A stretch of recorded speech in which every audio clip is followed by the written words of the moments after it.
नमस्कार दिव्य सज्जनों, ज्योतिष के कार्यक्रम का खूब खूब स्वागत है। मैं और आपका ज्योतिष सलाहकार। आज हमारे बैठे स्टूडियो के डॉक्टर विश्वनाथ जी। आज हम लोग काफी यूनिक टॉपिक लेकर आज चर्चा वर्चना करना है। खासकर ये टॉपिक उन लोगों के लिए होगा कि भाई जिसकी जन्म कुंडली के अंदर 1 से 4 से लेके अधिक ग्रह एक ही स्थान में बैठे हैं। बिल्कुल बिल्कुल जी। तो उन लोगों के लिए खास ये टॉपिक आता है जी। तो आइए इसी विषय को थोड़ा ध्यान से और थोड़ा समझकर शुरू करते हैं। जैसे कि दर्शक बंधुओं, क्या है युवराज जी, जब आपके जन्माक्षर में या जी। दर्शकों कहीं आपके जन्माक्षर में 3 से अधिक ग्रहों का 3 से योग ग्रह कहीं बनता हो जी। यानी जन्माक्षर में 12 खाने हैं साहब, यह योगा तो कहीं भी हो सकता कहीं भी है। हो सकते हैं। तो थोड़ा इसमें ज्योतिष का टेक्निकल पैरामीटर काफी अच्छा आता है काफी युवराज जी। अच्छा आता है। तो दर्शकों संक्षेप में यही बात कही जाएगी कि इस योगा योग में यह देखा जाना जरूरी कि कौन सा ग्रह अधिक बलवान बनता है। यानी कहीं उसको अस्त्र का दोष तो नहीं, कहीं वो शत्रु क्षेत्र तो नहीं है जी।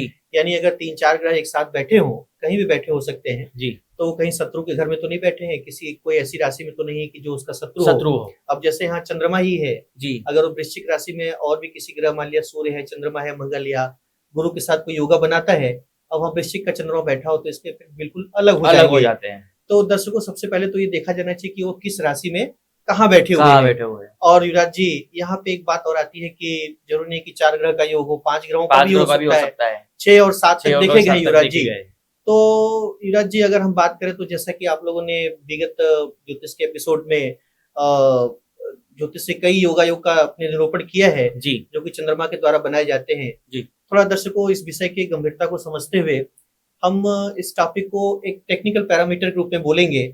यानी बात ये आती है कि भगवान जो सूर्य है हमारे जन्माक्षर में जी, वही हमारे जन्माक्षर के एक मूल आधार है। सूर्य हमारा टाइम है, जो कि साफ कहा जाता है कि सूर्योदय और सूर्यास्त एक निश्चित क्रम में चलता रहता है। उसी के चलते प्रकृति या ऋतुओं का आवागमन होता है।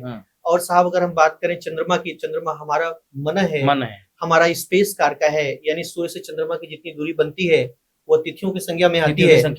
तो साहब कहने का मतलब ये बनता है कि जन्माक्षर में यदि सूर्य और चंद्रमा कहीं बलवान बैठे हो जी, तो काफी हद तक जो 4 या 4 से अधिक ग्रहों की युतियां बनती हैं उनके कुप्रभावों से बचा जा सकता है। युवराज जी जैसे एग्जाम्पल के लिए बात करता हूँ, जैसे कि हमारे जन्माक्षर में 12 राशि आती है, तो सबसे पहले तो वह किस राशि में कहाँ पे योगा बनता है ये जाना जरूरी है।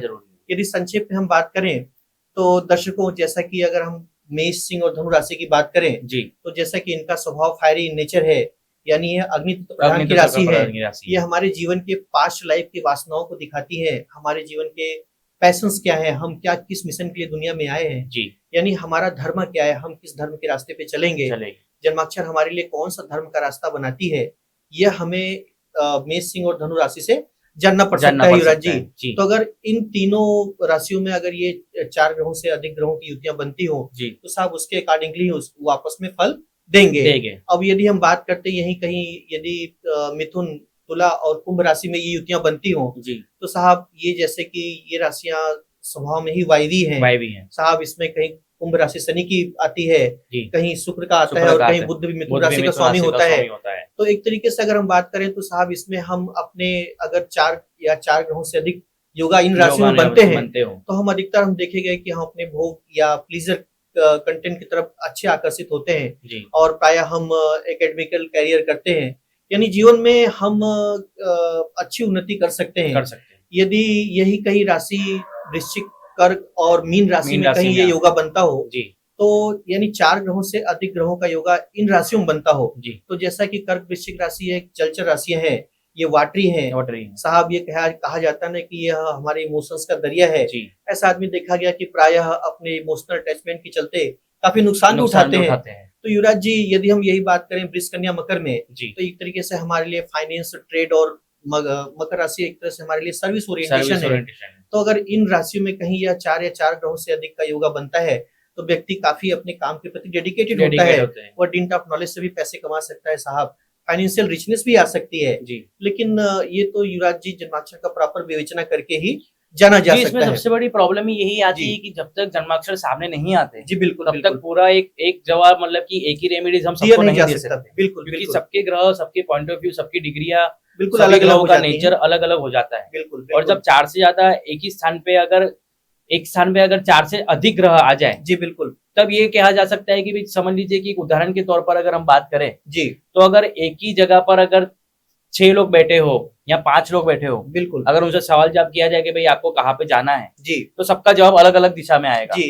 एग्जाम्पल देता हूँ युवराज जी, जैसा जी। कि मेघनाथ के जन्माक्षर में रावण ने अपने तपोबल से तपोबल सभी से ग्रहों को सभी लाभ ग्रहों को स्थान में लाभ एकत्रित स्थान में किया था। किया था और यानी उच्च राशि में एकत्रित किया बिल्कुल, था बिल्कुल, बिल्कुल। कि तो अपनी साहब, जितनी भी उच्च राशियां जो उनकी है उसके अंदर 9 के 9 ग्रह अपने विराजमान स्थान पे आ जाए। लेकिन साहब लाभ मिलने को कौन कहे, कौन कहे? इसकी स्थितियां बिल्कुल विपरीत ही हुई। विपरीत ही हुई। तो साहब हमें यानी धर्म का ज्ञान जरूर रखना चाहिए। जी। यानी कितनी भी विकट से विकट परिस्थितियां आवे, जन्माक्षर में कितने भी पोजिशनिंग Positioning प्लैनेट से planets खराब हो, खराब हो, फिर भी हमें अपने धर्म संगत कर्म को करते रहना चाहिए। तो मेन तो थीम युवराज जी ये आता है। जी। और युवराज जी यहाँ पर जहाँ तक कर्माश की बात आती है, सब कुछ तो खेल हमारे कर्मों का होता है कर्मों का युवराज जी। होता है। हम प्लैनेट अपने 12 स्थानों पे क्यों छिटके हुए प्राप्त करते हैं, जी। क्यों एक जगह वो कलेक्ट होकर बैठे हैं, ये सब हमारे पास्ट लाइफ के कर्मों की देन है। होती है। युवराज जी अगर हम और भी टेक्निकल पैरामीटर की बात करें तो जी। जैसा कि आपने ज्योतिष के गतांक पे कई प्रकार के योगों का चर्चा किया जरूर है। जी।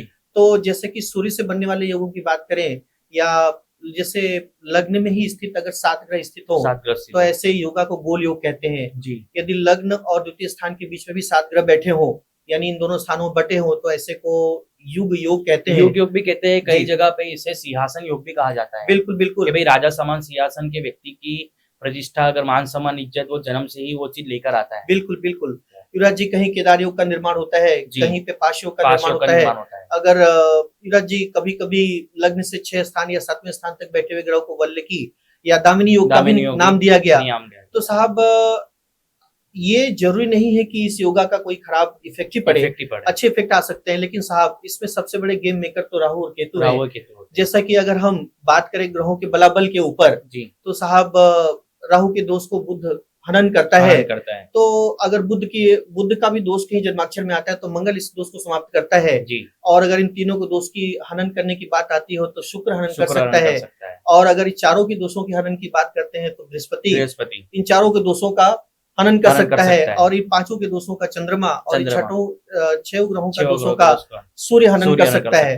तो साहब बात ले देखिए फिर वही आ गई कि अगर जन्माक्षर में सूर्य की स्थिति अच्छी हो और साहब जैसे मैंने बोला कि राहु और केतु हमारे लिए किंग मेकर है, तो ये हमारे लिए टोटली दर्शकों कार्मिक प्लेनेट है। यदि यही 4 या 5 या 6 ग्रहों की युतियां कहीं राहु से कनेक्ट हो जाए तो ये साहब कहा जाता है कि अचानक से बड़ी स्थितियां परिवर्तन भी हो सकती है, यानी कहीं बड़ा बम ब्लास्ट हो सकता है।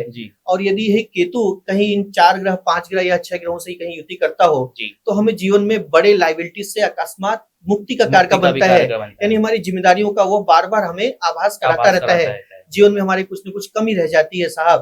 तो सबसे बड़े कार्मिक प्लैनेट्स तो कहा जाए या गेम मेकर कहा जाए तो राहु और केतु ही। हम अपनी डेस्टिनी, हम अपनी पूरा लाइफ इन्हीं दोनों ग्रहों के बीच ही गुजारते हैं। क्योंकि राहु युवराज जी जैसा कि ज्योतिष जगत में जाना जाता है भौतिक कारक है, केतु मोक्ष का कारक है। तो साहब ये तन लेकर के हम मुक्ति की तरफ ही बढ़ पड़े, ऐसा धर्म का हमें पालन करना चाहिए। बिल्कुल। अब इसी दौरान के आज का जो एपिसोड था काफी ज्वलंत एपिसोड था हमारा। बिल्कुल। अब इसी ज्वलंत एपिसोड को आज के लिए हम समाप्त करते हैं। अगर आपको भी आपकी जन्म कुंडली अगर विश्लेषण करानी हो तो नीचे दिए गए नंबर पर हमें संपर्क आप कर सकते हैं।